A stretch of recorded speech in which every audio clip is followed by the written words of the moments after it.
अस्सलाम वालेकुम स्टूडेंट्स। आज BSN semester third subject pathophysiology unit physiological mechanism for the movement of fluid and electrolytes, जो हमारे body में फ्लूइड्स की जो मूवमेंट होती है या इलेक्ट्रोलाइट्स की जो मूवमेंट होती है, ठीक है, इंट्रासेल्युलर फ्लूइड या एक्स्ट्रासेल्युलर फ्लूइड सही है, या हमारे जो सेल्स में एक्सचेंज ऑफ इलेक्ट्रोलाइट्स होते हैं सही है, जैसा कि हमारे पास सोडियम है या हमारे पास पोटाशियम है, हमारे पास क्लोरीन है, ठीक है। तो इसका फिजियोलॉजिकल मैकेनिज्म आज हम डिस्कस करने वाले हैं, ठीक है।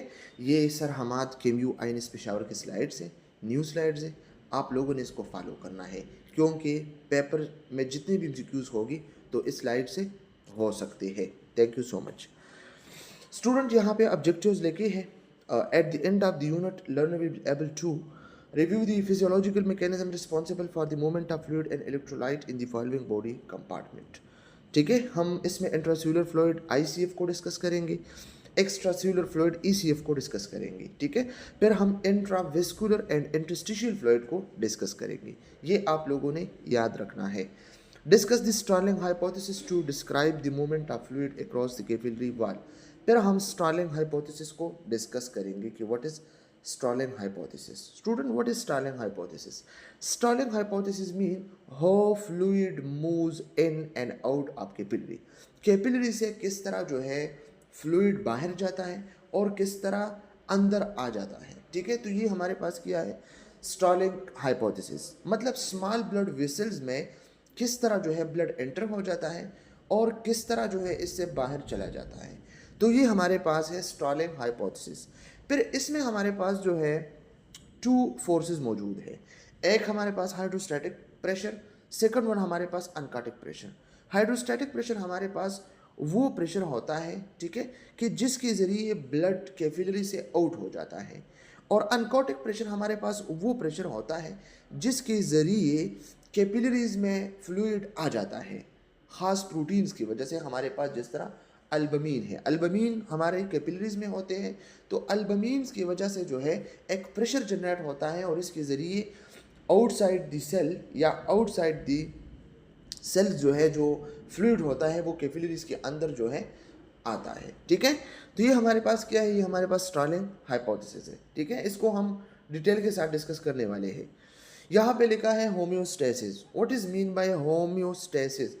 होम्योस्टेसिस का मतलब है जब आपका body for example human body, ठीक है, इसके अंदर जो हमारा इंटरनल एनवायरनमेंट है, ऑर्गन की जो एनवायरनमेंट है, ठीक है, जब वो एक्सटर्नल एनवायरनमेंट के साथ जो है ये क्या करता है, कांस्टेंट रखता है, तो इसको कहते हैं क्या, homeostasis.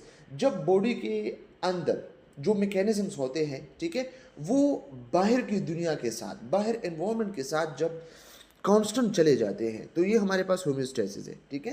Homeostasis the process by which the body attempt to maintain a state of stable physiological balance. इसमें आपका बॉडी क्या करता है, आपकी जो फिजियोलॉजिकल बैलेंस है ना बॉडी की, इसको बैलेंस बनाते हैं, ठीक है, कि आपका फिजियोलॉजी जो बॉडी के अंदर है ना वो बैलेंस हो।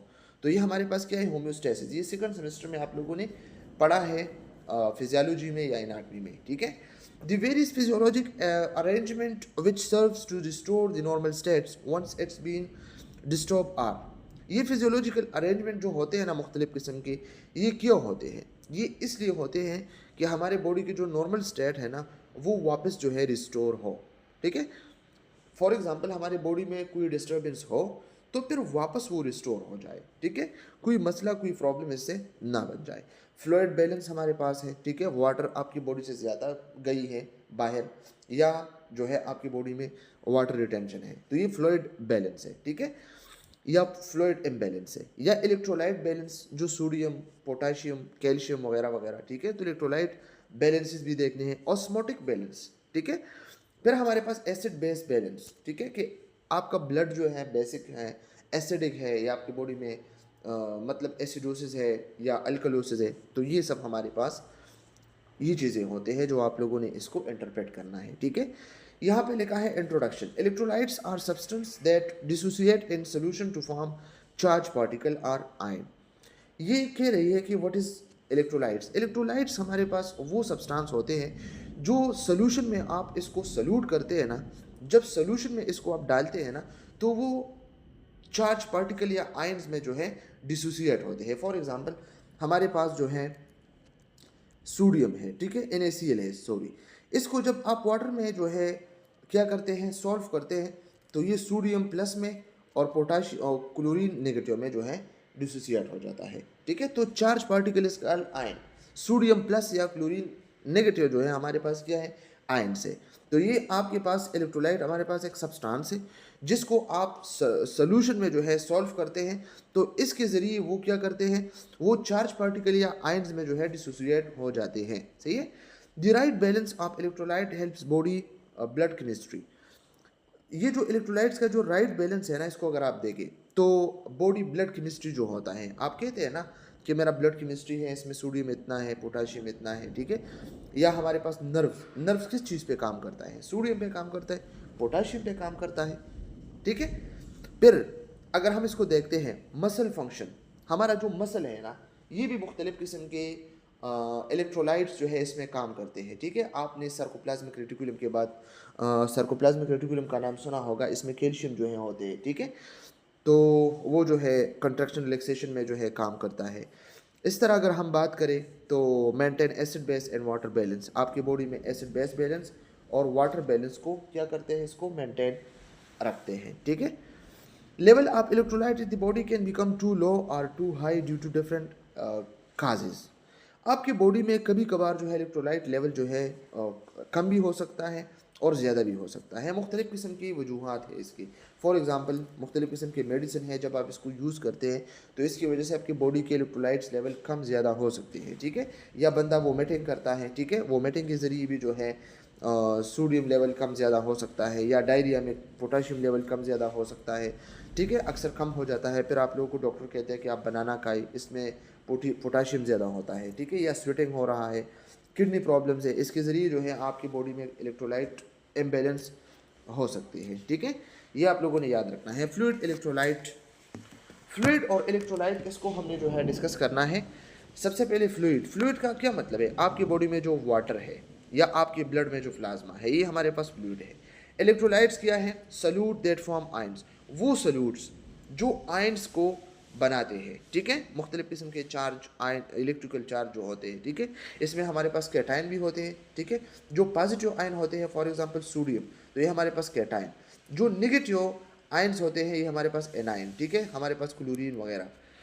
फिर हमारे पास मेजर इलेक्ट्रोलाइट्स हमारे बॉडी में जो है, तो सोडियम है, पोटाशियम है, कैल्शियम है, मैग्नीशियम है, क्लोरीन है, कार्बोनिक एसिड है, HPO4 है या SO4 है, ठीक है। Amount and composition of body fluid, student ये पेपर पॉइंट ऑफ व्यू से बहुत ज़्यादा जो है इंपॉर्टेंट है, याद रखना, ठीक है, कि आपकी बॉडी फ्लूइड्स का अमाउंट कितना है और इसका कंपोजिशन क्या है, मतलब कितना परसेंट है, ठीक है, और अमाउंट इसका कितना है। Approximately 60% of typical adult weight is composed of fluids. याद रखना स्टूडेंट्स, 60% जो टिपिकल एडल्ट है, ठीक है, ज़्यादातर एडल्ट वेट जो है ये फ्लूइड पे जो है कंपोज्ड है। मतलब हम कह सकते हैं कि अगर ह्यूमन बॉडी है तो इसमें 60% वाटर है, ठीक है, that is distributed in various body compartment, और ये इसके बॉडी में मुख्तलिफ किस्म के डिस्ट्रीब्यूट जो है हुई होते हैं। Distribution of total body water, TBW mean total body water. तो इसका डिस्ट्रीब्यूशन किया है, सबसे first intracellular fluid, ICF। Intracellular fluid मतलब विद इन सेल के अंदर जो फ्लूइड लेवल होता है, ठीक है, तो वो 40% वेट होता है, ठीक है, 40% फ्लूइड होता है। एक्स्ट्रा सेल्युलर फ्लूइड जो होता है, extra cellular ECF, extra cellular fluid दो सेलों के बीच में, ठीक है, दो सेलों के बीच में जो फ्लूइड होता है, तो इसको कहते हैं ECF, एक्स्ट्रा सेल्युलर फ्लूइड, ठीक है। इसमें हमारे पास जो है प्लाज्मा भी आ सकता है। प्लाज्मा हमारे पास कहाँ पे होते हैं, ब्लड वेसल्स में होते हैं, ठीक है। और इंटरस्टिशियल फ्लूइड कौन सा है स्टूडेंट, याद रखना, ये जो हमारे पास ECF होता है, ECF extra cellular fluid. Extra cellular fluid के फिर हमारे पास 2 पार्ट्स है, एक हमारे पास जो है इंट्रावेस्कुलर है, सेकंड वन हमारे पास इंटरस्टिशियल है। इंटरस्टिशियल मीन दो सेलों के बीच में या दो से ज़्यादा सेल्स के बीच में जो फ्लूइड्स होता है, तो इसको इंटरस्टिशियल फ्लूइड्स कहते हैं, ठीक है। और हमारे पास जो इंट्रावेस्कुलर फ्लूइड है, तो इसमें हमारे पास प्लाज्मा है या ब्लड है, ठीक है। तो ये हमारे पास क्या है, ये हमारे पास ECF में आता है, ठीक है। तो इंटरस्टिशियल या लैम्प हमारे पास वो फ्लूइड होता है जो लिम्फेटिक वेसल्स में होते हैं, ठीक है। ये वही इंटरस्टिशियल फ्लूइड है, लेकिन जब लिम्फ वेसल में एंटर हो जाता है तो इसमें क्या होता है, इसको कहते हैं लैम्प, सही है। चले, ये 20% बॉडी वेट है इसका, ठीक है। ECF हमारे बॉडी में 20%, ठीक है। और इंट्रासेल्युलर फ्लूइड हमारे पास जो है आपकी बॉडी में इसने 40% जगह जो है, तो टोटल 60%। फिर इसके बाद 1 लीटर वाटर का मतलब है कि 2.2 IB मतलब पाउंड एंड 1 किलोग्राम, ये इतने के जो है बराबर है, ठीक है। ECF extra cellular fluid, what is mean bye extra cellular fluid students, ठीक है। तो एक्स्ट्रा सेल्यूलर फ्लूइड्स का क्या मतलब है, मैंने पहले भी कहा कि एक्स्ट्रा सेल्यूलर फ्लूइड हमारे पास जो है आपके सेल्स के बाहर जो फ्लूइड होता है तो इसको कहते हैं एक्स्ट्रा सेल्यूलर फ्लूइड। लेकिन फिर मैंने कहा कि ये 2 कंपार्टमेंट में डिवाइड हुई है। नंबर फर्स्ट, इसमें हमारे पास इंट्रावेस्कुलर फ्लूइड है, ठीक है। Intravascular fluid mean the blood with in the vessel, vessels के अंदर जो ब्लड होता है तो ये हमारे पास किया है, ये भी हमारे पास ECF है, ठीक है। About 3 litre of circulating blood is plasma, याद रखना 3 लीटर जो हमारे पास होता है ना, तो ये जो सर्कुलेट हो रहा है ये हमारे पास प्लाज्मा है। The other 3 letter is made of erythrocytes, leukocytes and thrombocytes. इसके अलावा 3 लेटर जो बना हुआ है ना, तो RBC, प्लेटलेट्स और WBC से बना हुआ होता है, ठीक है। तो अगर 6 लेटर हमारे पास ब्लड है, ठीक है, तो इसमें 3 लेटर जो है हमारे पास प्लाज्मा है और 3 लेटर हमारे पास ब्लड सेल्स होते हैं, ठीक है। तो ये इंट्रावेस्कुलर फ्लूइड है। फिर हमारे पास इंटरस्टिशियल फ्लूइड है। What is interstitial fluid student? Interstitial fluid that surround cells, ये हमारे पास सेल्स हैं मुख्तलिफ किस्म की, ठीक है। तो इसके दरमियान या इसके सराउंडिंग में जो फ्लूइड होता है तो इसको क्या कहते हैं, इसको कहते हैं इंटरस्टिशियल फ्लूइड। ये 8 to 10 लेटर होते हैं एडल्ट्स में, ठीक है। Lamp is an example of interstitial fluid. और स्टूडेंट याद रखना, लैम्प हमारे पास इंटरस्टिशियल फ्लूइड का एक मिसाल है, ठीक है। फिर इसके अलावा भी हमारे पास कुछ फ्लूइड्स होते हैं, इसको कहते हैं transcellular fluid. What is transcellular fluids? Transcellular fluids हमारे पास वो स्मॉलेस्ट डिवीजन है एक्स्ट्रासेल्युलर फ्लूइड की, कि ये अक्सर हमारे जो है मुख्तलिफ किस्म के बॉडी कैविटीज़ या बॉडी स्पेसेस में मौजूद होते हैं, like peritoneal cavity, pleural cavity, ठीक है, या पेरिकार्डियल कैविटी, जॉइंट स्पेस या GI ट्रैक्ट। इसमें जो फ्लूइड होता है तो इसको कहते हैं ट्रांससेल्युलर फ्लूइड। ये हमारे पास 1 लीटर जो है होते हैं, ठीक है। ये आप लोगों ने याद रखना है। फॉर एग्जांपल इसमें CSF होता है, ठीक है, या peritoneal fluid, pleural fluid, pericardial fluid, ठीक है, जॉइंट फ्लूइड जो होता है, ठीक है, या हमारे पास GI ट्रैक में जो फ्लूइड होता है। यहाँ पे आप देख सकते हैं इंट्रासेल्युलर वाटर, सेल के अंदर जो वाटर होता है, ये आप देख सकते हैं, ये सेल है, इसके अंदर जो वाटर होता है, ठीक है। या यहाँ पे आप देख सकते हैं ये सेल है हमारे पास, इसके अंदर जो वाटर होते हैं। फिर एक्स्ट्रासेल्युलर प्लाज्मा, तो प्लाज्मा क्या है, ये ब्लड सेल्स है और इसके बीच में जो वाटर है तो ये है हमारे पास। और एक्स्ट्रासेल्युलर इंटरस्टिशियल वाटर ये है, ठीक है, ये वाला, ठीक है। The extracellular space include the vascular compartment, याद रखना पेपर पॉइंट ऑफ व्यू से, और इंटरस्टिशियल स्पेसेस, ठीक है। ये मैंने डिटेल के साथ आप लोगों को समझाया है। टोटल बॉडी वाटर तो 60% बॉडी वेट है, ठीक है। इसमें इंट्रासेल्युलर वाटर कितने हैं, 40% बॉडी वेट है। और एक्स्ट्रासेल्युलर वाटर जो बॉडी वेट बनाया है वो 20% है, ठीक है। तो इसमें जो है 28 लीटर हमारे पास इंट्रासेल्युलर फ्लूइड, ठीक है, ये याद रखना। और फिर इंटरस्टिशियल जो है हमारे पास 10 लीटर है। और इसके अलावा जो प्लाज्मा 3.5 लीटर और ट्रांससेल्युलर ये 1 लीटर, ऑलरेडी हम इसको डिस्कस कर चुके हैं। Approximate size of the body compartment 70 kilogram adult, ये 70 किलोग्राम एडल्ट की बात हो रही है, ठीक है। फिर यहाँ पे हम देखते हैं बॉडी कंपोजिशन। तो बॉडी कंपोजिशन में हमारे पास एज की बात है, इन्फेंट हमारे पास जो 28 डेज से लेके 12 मंथ्स तक जो इसका एज होता है, ठीक है, मतलब 28 डेज से लेके 1 ईयर तक, ठीक है। फिर हमारे पास एडल्ट होता है और फिर ओल्डर एडल्ट, ठीक है। तो अगर हम इन्फेंट की बात करें तो इन्फेंट को अगर हम देखें तो 70 to 80% इसमें जो है वाटर होते हैं, ठीक है, और 20 to 30% इसमें जो है सॉलिड होते हैं, यहाँ पे आप देख सकते हैं। तो इन्फेंट में ज़्यादा जो है हमारे पास वाटर होते हैं, ठीक है। और अगर हम एडल्ट की बात करें तो 50 to 60% हमारे पास जो है इसमें वाटर होता है, ठीक है। ये कलर वाटर को रिप्रेजेंट करता है। और ये जो है हमारे पास 40 to 50% हमारे पास क्या है, ये सॉलिड है, ठीक है। फिर हमारे पास जो है यहाँ पे ओल्डर एडल्ट की अगर हम बात करें तो 45 टू 55% हमारे पास वाटर है, और 45 टू 55% मतलब हाफ बाय हाफ जो है हमारे पास क्या है, ओल्डर एडल्ट, ठीक है। यहाँ पे आप देखें इंट्रास्यूलर फ्लूइड 40% बॉडी वेट, तो ये इंट्रास्यूलर फ्लूइड है। यहाँ पे देखें इतना स्पेस है, बहुत ज़्यादा है। और एक्स्ट्रास्यूलर में हमारे पास इंटरस्टिशियल 15% है और प्लाज्मा 5% है। तो इन दोनों को आपस में ला के ये इतना हो सकता है और ये इतना होता है, ठीक है। 20% ये और 40% ये, तो टोटल 60%। तो 60% हमारे पास बॉडी फ्लूइड्स होते हैं। वो कौन से फैक्टर्स हैं जो बॉडी फ्लूइड्स को मुतासिर कर सकती है, ठीक है। Total body weight of individual, तो सबसे पहले हमारे पास फैट कंटेंट। फैट कंटेंट्स इसमें क्या है, द मोर द फैट्स, जितनी बॉडी में ज़्यादा फैट्स होते हैं, चर्बी होते हैं, ठीक है, द लेस वाटर, तो इतने वाटर बॉडी में कम हो जाते हैं। याद रखना ये ज़्यादा सा उसूल है, ठीक है। Adipose tissue is low in water content, adipose tissue जो है वाटर कंटेंट में बहुत ज़्यादा कम होते हैं, ठीक है। अगर हम एज की बात करें, ए न्यूबर्न इन्फेंट, अगर हम न्यूबर्न या इन्फेंट की बात कर रहे हैं तो वाटर में account for 80% of the total body weight, ठीक है। तो अगर हम देखें तो 80% इन्फेंट या न्यूबर्न की बॉडी में वाटर होते हैं। मतलब एज अगर कम है तो वाटर ज़्यादा होगी, एज अगर ज़्यादा है तो वाटर कम होगी, ठीक है। अगर हम एल्डरली एडल्ट की बात करें तो वाटर पर किलोग्राम ऑफ वेट डिक्रीज, ठीक है। तो वाटर जो है किलोग्राम के हिसाब से वज़न के लिहाज से जो है कम होते जाते हैं। क्यों? इसलिए कि जब मसल्स टिश्यू जो है ज़्यादा हो जाते हैं, हाई होते हैं, तो ये वाटर को रिप्लेस करते हैं फैट्स में, ठीक है। और muscle tissue is high in water replace by fats, याद रखना ये उसूल, ठीक है।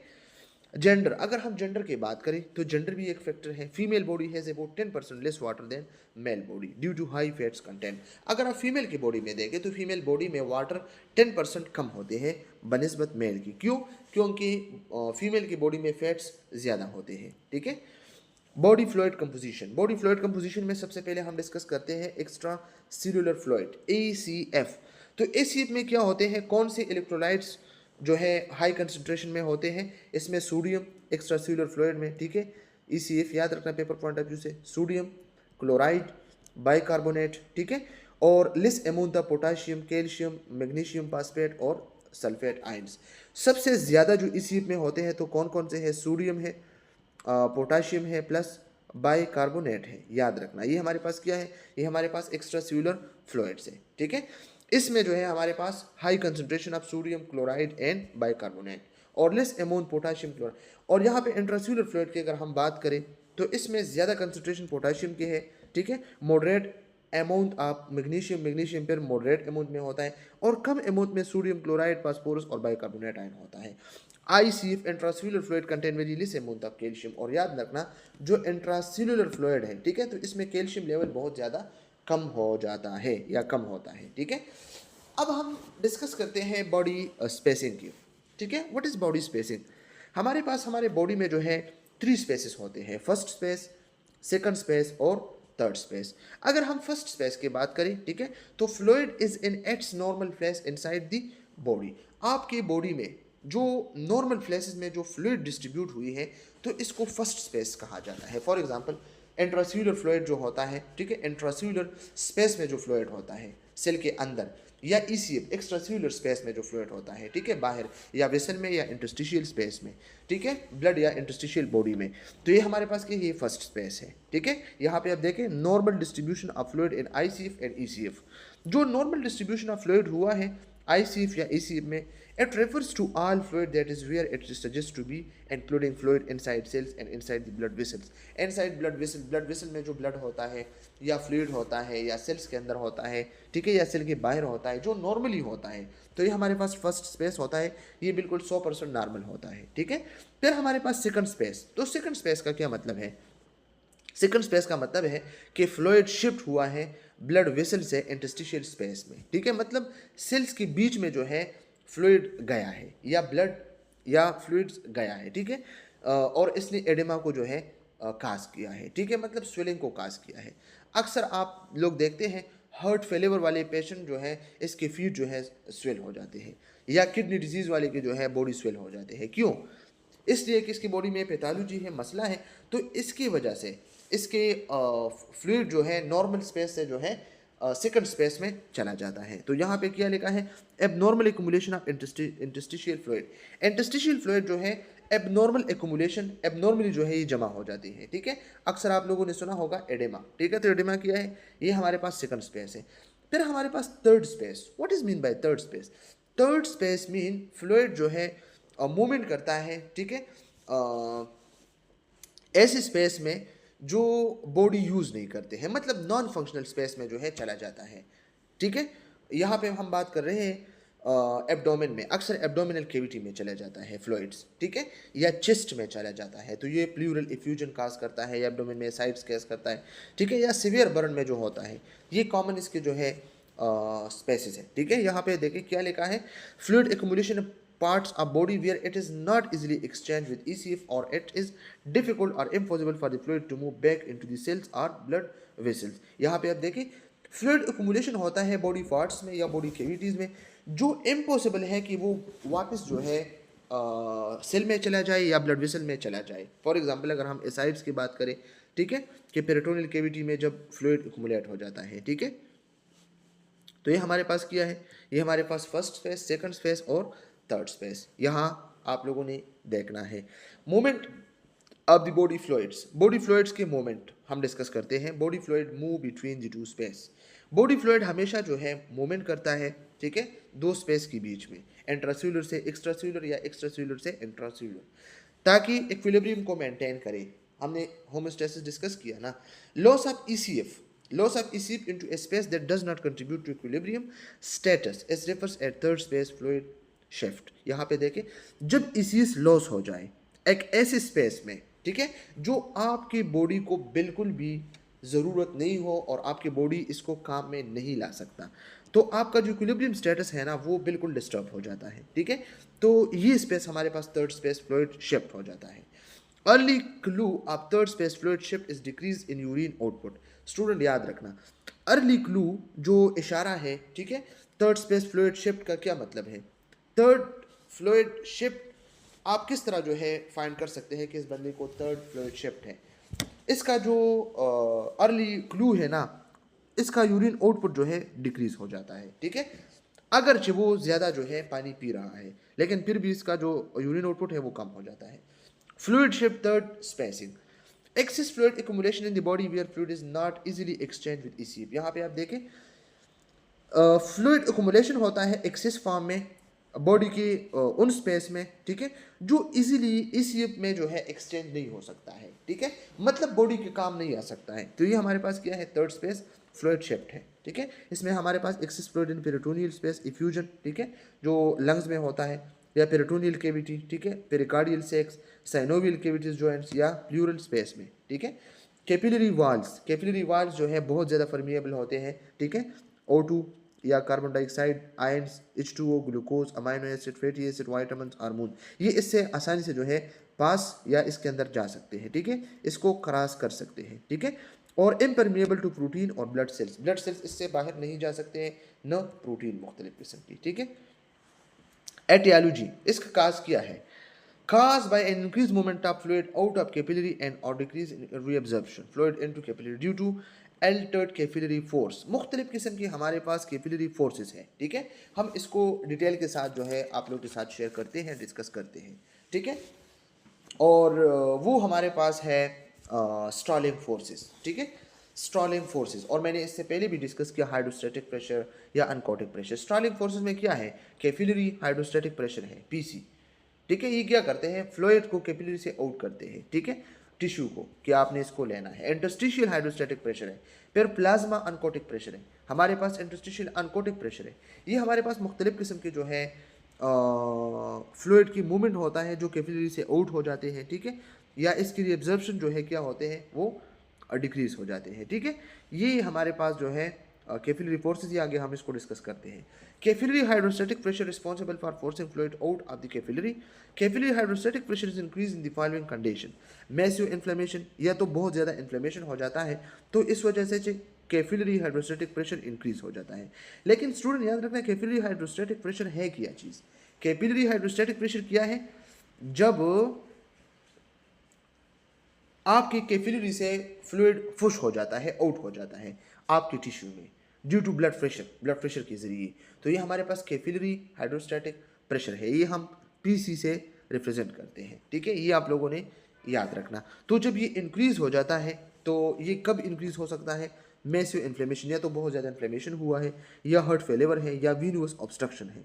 आपके जो वेन है ना, जो वापस ब्लड को हार्ट की तरफ ले आता है, तो वो ऑब्स्ट्रक्ट है, ठीक है, या increase blood volume there by increase blood pressure, आपका ब्लड वॉल्यूम इंक्रीज, या हाइपो प्रोटीनीमिया, ठीक है, low serum albumin, albumin level जो है आपकी सीरम में बहुत ज़्यादा कम है, ठीक है, तो आपकी कैपिलरी में फ्लूइड जो है नहीं रह सकता, ठीक है, वो इससे जो है बाहर चला जाता है। ये इसका टियोलॉजी है। The moment of fluid between ICF and ECF, यहाँ पे आप देखें जो मुख्तलिफ़ किस्म के मोमेंट्स होते हैं, ठीक है, ICF और ECF के बीच में, तो इसको हम डिस्कस करते हैं। The moment of fluid between intracellular fluid and extracellular fluid is regulated by various physiological mechanism, मुख्तलिफ़ किस्म के फिजियोलॉजिकल मैकेनिज्म है, ठीक है, जो ICF और ECF दोनों जो है इसके बीच में जो है फ्लूइड मूवमेंट होता है, ठीक है। तो इसमें हमारे पास सबसे पहले ऑस्मोसिस है, फिर डिफ्यूजन है, फिर एक्टिव ट्रांसपोर्ट है, और फिर पैसिव ट्रांसपोर्ट है। तो स्टूडेंट मैं इसको समझाता हूँ आप लोगों को, ठीक है, कि फिर आप लोगों को कोई प्रॉब्लम, कोई मसला ना हो। तो सबसे पहले हमारे पास क्या है, ऑस्मोसिस है। ऑस्मोसिस का क्या मतलब है स्टूडेंट, आप लोगों ने समझना है कि movement of water across a semi permeable membrane from low solute concentration to high solute concentration. इसमें क्या होता है, ऑस्मोसिस में वाटर जो है मूवमेंट करता है सेमी परमिएबल मेम्ब्रेन से, ठीक है, और याद रखना लो सॉल्यूट कंसंट्रेशन से हाई सॉल्यूट कंसंट्रेशन में। स्टूडेंट यहाँ पे आप लोगों ने देखना है, ठीक है, मैं इसको शो करता हूँ। फॉर एग्जांपल ये हमारे पास एक जार है, ठीक है, इस पे आपने सेमी परमिएबल मेम्ब्रेन को रखा, ठीक है, यहाँ पे आपने जो है 1 लीटर वाटर ली है, और यहाँ पे आपने जो है 1 लीटर फ्लूइड सॉरी सॉल्वेंट ली है, ठीक है, यहाँ पे भी वाटर, यहाँ पे भी वाटर, यहाँ पे सल्यूट जो है आपने 3 पार्टिकल रखे हैं, यहाँ पे आपने 8 पार्टिकल सल्यूट के रखे हैं, ठीक है। तो यहाँ पे क्या होगा, ये सल्यूट इस वाटर को अपनी तरफ जो है लेके आता है। तो एक टाइम आएगा कि यहाँ पे वाटर लेवल इतना होगा, ठीक है, और यहाँ पे वाटर लेवल इतना होगा। तो ये हमारे पास क्या है, ऑस्मोसिस, सेमी परमिएबल मेम्ब्रेन के थ्रू वाटर मॉलिक्यूल सल्यूट की तरफ जो है चले जाते हैं। तो ये हमारे पास क्या है, ये हमारे पास ऑस्मोसिस है स्टूडेंट, ठीक है, समझ गए आप लोग। ये हमारे पास क्या है, ये हमारे पास ऑस्मोसिस है, ठीक है। तो ऑस्मोसिस क्या है, moment of water across a semi permeable membrane from low solute concentration to high solute concentration, ठीक है। और ये जो है इसमें वाटर मूव करता है। स्टूडेंट याद रखना ये जस्ट जो है वाटर मूवमेंट है, ठीक है, यहाँ पे याद रखना है ये H2O मूवमेंट है, वाटर मूवमेंट है, सल्यूट मूवमेंट नहीं है। ये वाटर सल्यूट के पीछे जो है चले जाते हैं, ठीक है। और इसमें जो है सेमी परमेबल मेम्ब्रेन जो है ज़रूरी है। इसका मिसाल क्या है, प्लांट रूट जो वाटर एब्जर्व करते हैं, ठीक है, या RBC स्वेल हो जाते हैं जब आप इसको हाइपोटोनिक में रखते हैं या प्योर वाटर में इसको रखते हैं, ठीक है। यहाँ पे क्या लिखा है, movement of water molecule from high concentration to low concentration through semi permeable membrane. जब वाटर मॉलिक्यूल हाई कंसंट्रेशन से लो कंसंट्रेशन में चला जाता है, ठीक है, सेमी परमिएबल मेम्ब्रेन के जरिए। तो ये हमारे पास क्या है, ये हमारे पास ऑस्मोसिस है। फिर हमारे पास डिफ्यूजन है। तो डिफ्यूजन क्या है, simple is that movement of particle from high to low concentration without a protein, बगैर किसी प्रोटीन के जरिए, ठीक है। जब पार्टिकल हाई कंसंट्रेशन से लो कंसंट्रेशन पे चले जाते हैं तो इसका नाम है डिफ्यूजन।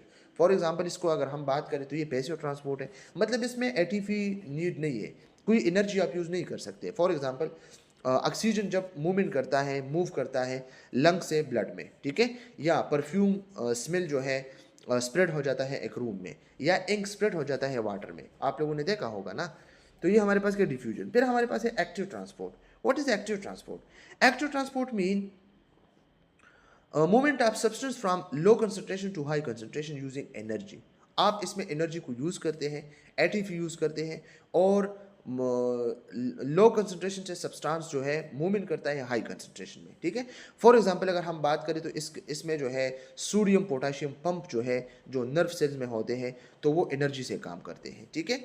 या absorption of nutrient in intestine, intestine में जो एब्जॉर्प्शन ऑफ न्यूट्रन होते हैं ना, तो वो भी एटीपी को यूज़ करते हैं। तो ये हमारे पास क्या है, एक्टिव ट्रांसपोर्ट। यहाँ पे देखते हैं energy dependent transport of solute against their concentration gradient using transport protein. मुख्तलिफ किस्म के ट्रांसपोर्ट प्रोटीन जो है यूज़ किया जाता है और इसके ज़रिए जो है सोल्यूशन जो सल्यूट जो है ट्रांसपोर्ट हो जाता है, लेकिन ये एनर्जी डिपेंडेंट है। ठीक है, एनर्जी क्या है, डिपेंडेंट है।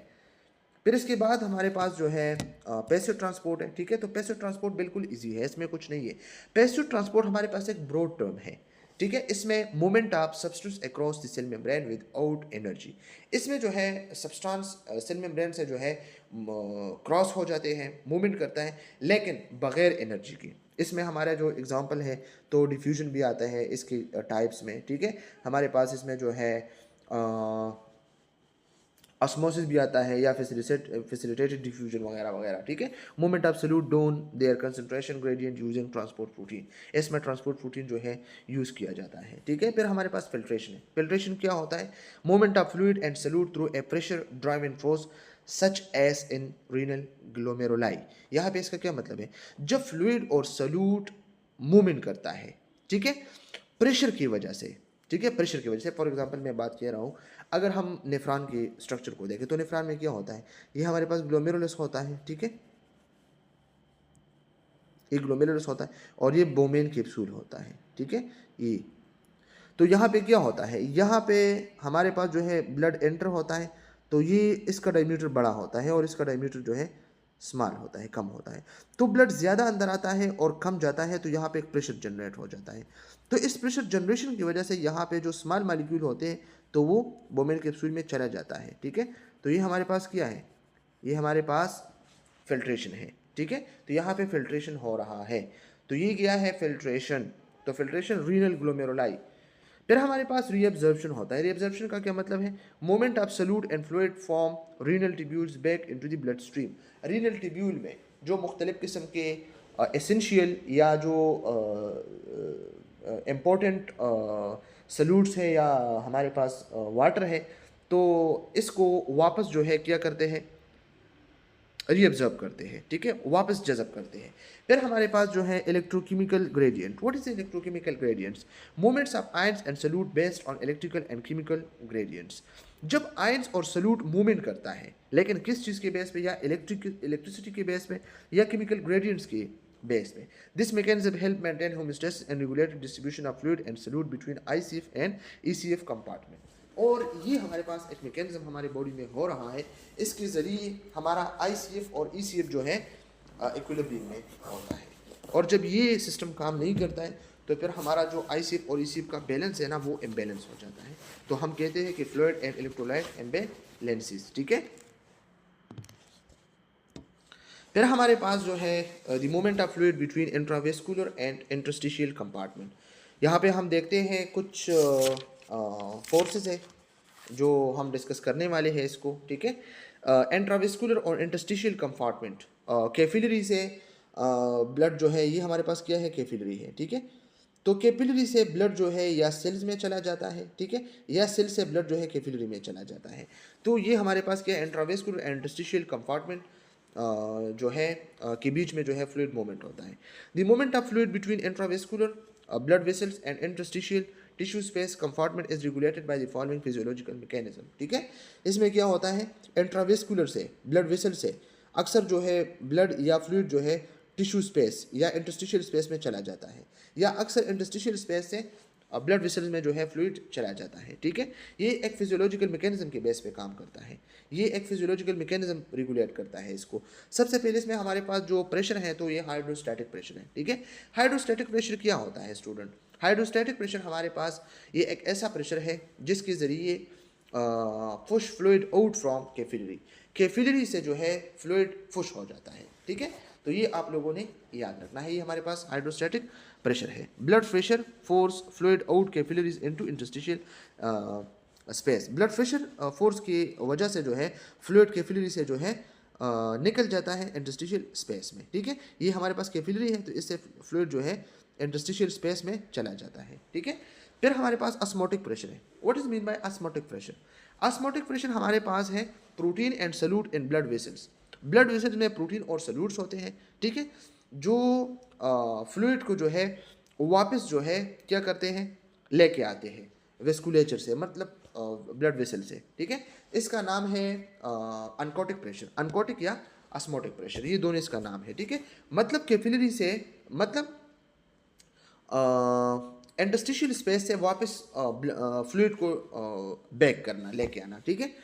फिर हमारे पास कैपिलरी फिल्ट्रेशन, कैपिलरी फिल्ट्रेशन का क्या मतलब है, जब कैपिलरी ब्लड को फिल्टर करता है, fluid and solute move out capillary into the interstitial space due to hydrostatic pressure, hydrostatic pressure के जरिए कैपिलरी से फ्लूइड और सॉल्यूट आउट होना, ठीक है। ये हमारे पास क्या है, कैपिलरी फिल्ट्रेशन। फिर हमारे पास रीअब्जॉर्प्शन, रीअब्जॉर्प्शन भी आपको पता है, fluid and solute are reabsorbed through the blood stream from the interstitial space, जब इंटरस्टिशियल स्पेस से ब्लड स्ट्रीम वापस जो है फ्लूइड को एब्जर्व करता है, तो इसका नाम है रीअब्जॉर्ब, ठीक है। Stalling force, what is mean bye stalling force, stalling force हमारे पास जो है 4 टाइप्स ऑफ फोर्सेज है इसमें। हमारे पास कैपिलरी हाइड्रोस्टैटिक प्रेशर है, इसमें इंटरस्टिशियल हाइड्रोस्टैटिक प्रेशर है, प्लाज्मा अनकोटिक प्रेशर है और इंटरस्टिशियल अनकोटिक प्रेशर है इसमें, ठीक है। फिर इसके जरिए जो है हम नेट फिल्ट्रेशन प्रेशर फार्मूला भी यूज़ करते हैं, NFD, ठीक है। Net filtration pressure formula NFD, Vc minus Vi minus pi C minus pi I, ठीक है। इसमें फर्स्ट जो नेगेटिव, ये दोनों जो है इसमें बातें हम इसमें करेंगे, ठीक है। तो ये स्टॉलिंग फोर्सेज, स्टॉलिंग फोर्सेज का क्या मतलब, the balance of hydrostatic and osmotic pressure determine fluid movement between compartment. इसमें क्या होता है, हाइड्रोस्टैटिक एंड ऑस्मोटिक प्रेशर के बैलेंसेस को हम देखते हैं, ठीक है। अगर इम्बैलेंस है तो इसके ज़रिए फ्लूइड मूवमेंट हो सकता है दोनों कंपार्टमेंट के बीच में, ठीक है। तो इसको हम आगे जो है डिस्कस करने वाले हैं इन 4 फोर्सेस को, ठीक है। lymphatic drainage, फिर हमारे पास lymphatic drainage है, excessive fluid and protein from the interstitial space are removed by the lymphatic system। अक्सर आपका जो lymphatic system है वो क्या करता है, आपके interstitial space से जो है प्रोटीन और फ्लूइड्स को एक्सेस फॉर्म में जो है क्या करते हैं, रिमूव करते हैं। This mechanism maintain by fluid haemostasis and regulated by exchange of substance between intravascular and interstitial compartment. इसके जरिए क्या होता है, इस मैकेनिज्म के ज़रिए आपका फ्लूइड हेमोस्टेसिस और आपका जो सब्सटेंस के जो एक्सचेंज होता है वो रेगुलेट होता है, ठीक है, इंट्रावेस्कुलर और इंटरस्टिशियल कंपार्टमेंट के बीच में, ठीक है। फिर हमारे पास एक हाइपोथेसिस है, इसका नाम है Starling hypothesis. What is mean bye stalling hypothesis, Starling hypothesis state that how fluid move in and out of capillary, ठीक है, किस तरह फ्लूइड जो है आउट हो जाता है कैपिलरी से और किस तरह जो है कैपिलरी में इन हो जाता है, ये हमारे पास है Starling hypothesis. Starling hypothesis proposed by Ernest Starling in 1896। ये अर्नेस्ट स्टॉलिंग ने 1896 में क्या किया है, प्रपोज किया है, ठीक है। तो अर्नेस्ट स्टॉलिंग ने 1896 में इसको प्रपोज किया है। Describe the movement of fluid across the capillary wall as result of a balance between hydrostatic and osmotic pressure or oncotic pressure, ठीक है। इसका क्या मतलब है कि फ्लूइड जब मूवमेंट करता है कैपिलरी वॉल से, ठीक है, मतलब इसके अक्रॉस, इससे पास होते हैं, तो या तो हाइड्रोस्टैटिक या ऑस्मोटिक फोर्स के जरिए, ठीक है। The hydrostatic state, the hypothesis state that fluid movement across due to the following forces, ये कह रहा है कि ये जो मूवमेंट हो रहा है ना, ये इन फोर्सेस के ज़रिए जो है हो रहा है, ठीक है। यहाँ पे आप लोग देखें हाइड्रोस्टैटिक प्रेशर, तो हाइड्रोस्टैटिक प्रेशर क्या है, मैंने एक्सप्लेन किया, the pressure exerted by blood pressure inside the capillary, capillary के अंदर जो ब्लड प्रेशर होता है इसके ज़रिए जो फ्लूइड कैपिलरी से बाहर चला जाता है, ठीक है, ये हाइड्रोस्टैटिक प्रेशर है। फिर हमारे पास ऑस्मोटिक प्रेशर, ऑस्मोटिक प्रेशर का मतलब है अनकाटिक प्रेशर, अनकाटिक और ऑस्मोटिक प्रेशर दोनों सेम चीज़ है। The pressure exerted by protein, albumin protein हमारे कैपिलरीज में होते हैं और ये वापस जो है ब्लड को या फ्लूइड को अंदर लेके आता है वेसल्स में, ठीक है। हाइड्रोस्टैटिक प्रेशर, तो hydrostatic pressure the pressure exerted bye fluid and the interstitial space, interstitial space में जो फ्लूइड होता है ना वो प्रेशर एक्सर्ट करता है, ठीक है। और osmotic pressure pi I F, the pressure exerted by protein and solute and the interstitial space, और इंटरस्टिशियल स्पेस में भी प्रोटीन और सल्यूट्स होते हैं जो प्रेशर को एक्सर्ट करते हैं, ठीक है, और एक ऑस्मोटिक प्रेशर को क्रिएट करता है। The movement of fluid across the capillary wall is determined by the net filtration pressure NFP। Net filtration pressure क्या होता है, इसका एक फार्मूला होता है NFP PC minus P I, ठीक है, और पाई सी माइनस पाई आई, ये हमारे पास फार्मूला है, ठीक है। याद रखना स्टूडेंट, अगर इस फार्मूले का रिजल्ट हमारे पास प्लस आया, ठीक है, पॉजिटिव आया, positive if fee is positive, तो इसका मतलब है fluid move out of the capillary into the interstitial space sorry. इसका मतलब ये होगा कि हाइड्रोस्टैटिक प्रेशर अप्लाई होगा। हाइड्रोस्टैटिक प्रेशर का क्या मतलब है? हाइड्रोस्टैटिक प्रेशर का मतलब है कि फ्लूइड कैपिलरी से इंटेस्टाइनल स्पेस में शिफ्ट होगा अगर NF पॉजिटिव है। NF का मतलब है नेट फिल्ट्रेशन प्रेशर, ठीक है। और अगर ये हमारे पास नेगेटिव आया, इसका वैल्यू हमारे पास नेगेटिव आया -1 -2 -3, तो इसका मतलब है कि fluid move into the capillary from the interstitial space. Interstitial space से वाटर जो है या फ्लूइड जो है वापस कैपिलरी में चला जाएगा। तो ये हमारे पास क्या है? ये नेगेटिव वैल्यू है, ठीक है। तो इसका मतलब है कि अगर पॉजिटिव इसका मतलब है फिल्ट्रेशन है, अगर नेगेटिव इसका मतलब है ये रीअब्जॉर्प्शन है। Stirling hypothesis explain how fluid movement is regulated across capillary wall. Starling hypothesis क्या करते हैं? ये एक्सप्लेन करते हैं कि किस तरह जो है फ्लूइड मूवमेंट करता है, ठीक है, और या ये कैपिलरी वॉल इसको रेगुलेट करता है। Maintaining fluid balance and tissue hydration, it is a fundamental concept in physiology. ये फिजियोलॉजी में एक फंडामेंटल कंसेप्ट है, still widely accepted and applied in various field including medicine and research. ये research और medicine में अब तक अप्लाई हो रहा है और आगे भी अप्लाई होगा, ठीक है, क्योंकि ये बहुत ज़्यादा इंपॉर्टेंट है। सही है। तो इसके साथ साथ हमारा जो चैप्टर है वो कंप्लीट हो गया। फिर भी अगर किसी को कोई प्रॉब्लम कोई मसला हो तो कमेंट सेक्शन में पूछ सकते हैं स्टूडेंट। इस पे मैंने डिटेल के साथ एक वीडियो भी बनाया है, फ्लूइड एंड इलेक्ट्रोलाइट इम्बैलेंसेस, जो HN में, ठीक है। इसका लिंक मैं यहाँ पे डिस्क्रिप्शन में जो है शेयर भी करूँगा आप लोगों के साथ। आप वो भी HN के लिए देख सकते हैं और कंसेप्ट भी क्लियर होगा आपका। यहाँ पे क्या लिखा है? Happiness is the highest form of health. अगर बंदा खुश है ना तो ये हेल्थी है, अगर बंदा खुश नहीं है तो ये हेल्थी नहीं हो सकता है। बंदा कहता है कि मैं तो ठीक हूँ, लेकिन अगर ये खुश नहीं है, ये डेली लामा कहते हैं, ठीक है।